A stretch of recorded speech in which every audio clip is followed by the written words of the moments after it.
पांचवा जो स्तंभ है, जो आत्मा के मार्ग पे चलते हुए मिलता है, वो है वैराग्य। जब तक भी आपके भीतर वैराग्य नहीं जागता, तब तक आपका जो रास्ता है वो ऐसा ही है कि बस आप चले जा रहे हैं और पहुंचते कहीं नहीं। वैराग्य का मार्ग ये नहीं कहता कि आप कहीं छोड़ के भाग के चले गए, गलत वो भी नहीं है। इस संसार में अपने आप को जानने के लिए, अपनी आत्मा का दर्शन करने के लिए, इस रास्ते पे चलने के लिए मनुष्य कई रास्तों से होके गुजरता है। तो वैराग्य के रास्ते में सही गलत का सवाल नहीं होता कि उसने जंगल जाके सही किया या गलत किया, या शहर में ही बैठ करके सही किया या गलत किया। सवाल ये नहीं, सारे सही गलत यहाँ गिर जाते हैं। वैराग्य वो है जो अपने आप को बिना किसी जजमेंट के पूर्ण स्वतंत्रता के साथ स्वीकार करते हुए, बिना किसी अटैचमेंट के जो जीवन जिया जाता है, वो है वैराग्य। जो किसी प्रशंसा का भूखा नहीं है, जो किसी अपमान से उलझता नहीं है। आपका किसी ने अपमान किया तो आपको बुरा नहीं लगता, आपको फर्क नहीं पड़ता। वो ऐसा वाला नहीं कि मुझे फर्क नहीं पड़ता, आपको फर्क नहीं पड़ता। या किसी ने प्रशंसा की तो आप कुछ और ही महसूस करने लगे। नहीं, वैराग्य वो है जो आपके सारे आवरण को उतार देता है। जितने भी कपड़े आपने पहने हुए थे, जितनी भी आपकी स्किन थी, वो उससे उतार देता है। ये वैसा ही है जैसे कि एक नाग अपनी केचुली से बाहर निकलता है।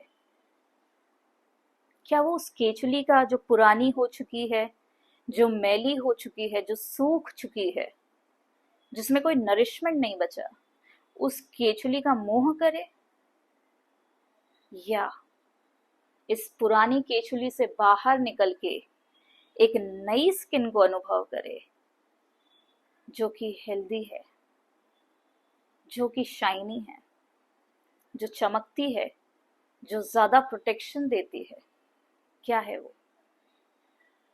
तो अपने आप को प्राप्त करने के लिए हम वैराग्य की तरफ अग्रसर होते हैं। और वैराग्य ऐसा नहीं है कि जो देख के आता है,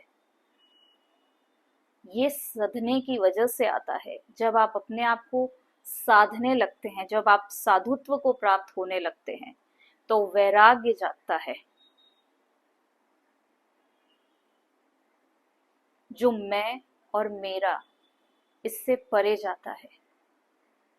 यह समझ ही जागने लगती है कि मेरा और मेरे का ज्यादा मोह नहीं करना।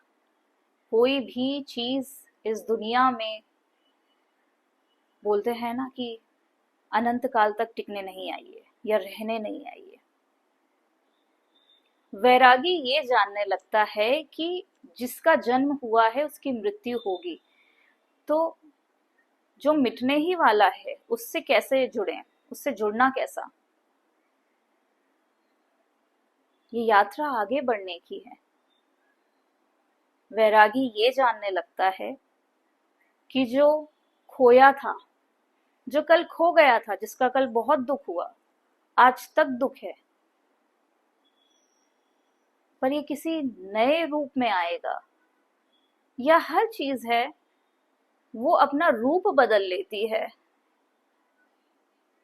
हो सकता है कोई व्यक्ति जिसे आप बहुत चाहते थे, आपका, आपके परिवार का सदस्य, आपका प्रेमी, कोई भी हो, जिसे आपने खो दिया था, जिसका प्रेम आप मिस करते हैं। ये किस तरह से हमें मिलेगा? ये किसी और तरीके से हमें मिलता है, प्रकृति द्वारा। तो वैरागी इस चीज से भी ऊपर उठ जाता है, कुछ पाने कुछ खोने से, और इस एक्सेप्टेंस में, इस सरेंडर में जीने लगता है, इस समर्पण में जीता है कि जो भी कुछ उसे मिल रहा है ये वही है, उसने कुछ खोया नहीं है, क्योंकि उसके अलावा और परमात्मा के अलावा कुछ और है ही नहीं। वैरागी के अंदर ये दूरी मिट जाती है कि परमात्मा कोई और है और मैं कोई और हूं। जब ये दूरी मिलके ये मिट जाती है, दोनों एक हो जाते हैं, यही सही मायने में वैराग्य है। नहीं तो जंगल जाके भी आपने अपनी कुटिया पकड़ ली है तो आप वैरागी नहीं हो पाए। जब आपने ये जो समुद्र में लहरें चल रही हैं ऊपर नीचे, जब इसमें आपने जीवन जीना सीख लिया कि नीचे आए तो नीचे गए, ऊपर आए तो ऊपर आए, इसमें जब जीवन जीना सीख लिया, वही असल मायने में वैरागी कहलाता है। वैराग्य वैराग्य एक ऐसी अनुभूति है जो आपको आपके एक्सपांशन से मिलाती है। आपका एक्सपांशन होता है। आप अब अपने लिमिटेड सोच में, अपनी लिमिटेड जो लाइफस्टाइल है उसमें नहीं जीते, आप एक एक्सपेंसिव लाइफ जीते हैं। आपका एक्सपोजर बहुत बढ़ जाता है, आप यूनिवर्सल हो जाते हैं। आप ये जानने लगते हैं कि सारी चीजें आपसे जुड़ी हुई हैं, सारी चीजें वही हैं। रूप बदल जाता है पर आप अपने आप में, ये एक ऐसा इनर डिमेंशनल शिफ्ट है कि जहां पे आपका एक्सपोजर बढ़ जाता है, आपका एक्सपांशन हो जाता है।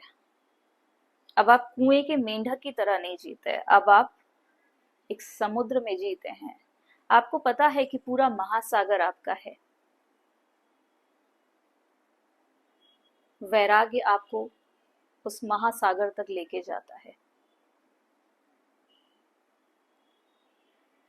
तो जो योगी की खूबसूरती है, सुंदरता है,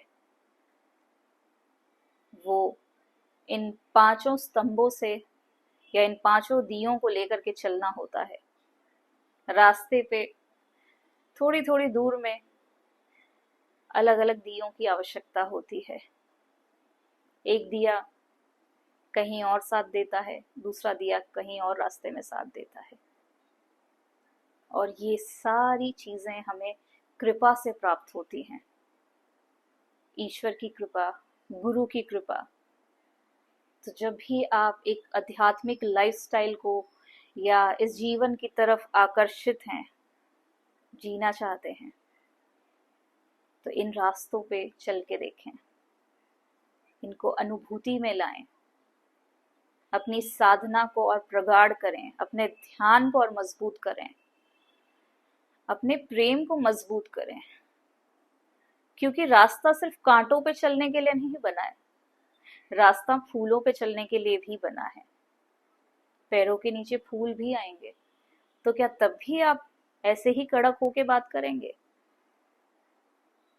फूलों का रास्ता है, कांटों से गुजरता जरूर है, पर पहुंचाता है उस मखमली घास पे, जहां पे पहुंच के सारे के सारे जो जख्म हैं, जो नासूर हैं, एक ही पल में वाष्पित होके एकदम सुनहरा सुनहरा जो एहसास है वो लेके आते हैं।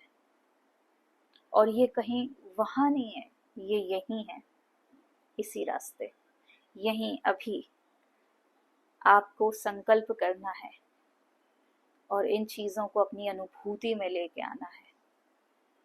तब तो आप कह सकते हैं कि आप वास्तविक में आध्यात्मिक हैं, वरना तो जीवन चल ही रहा है।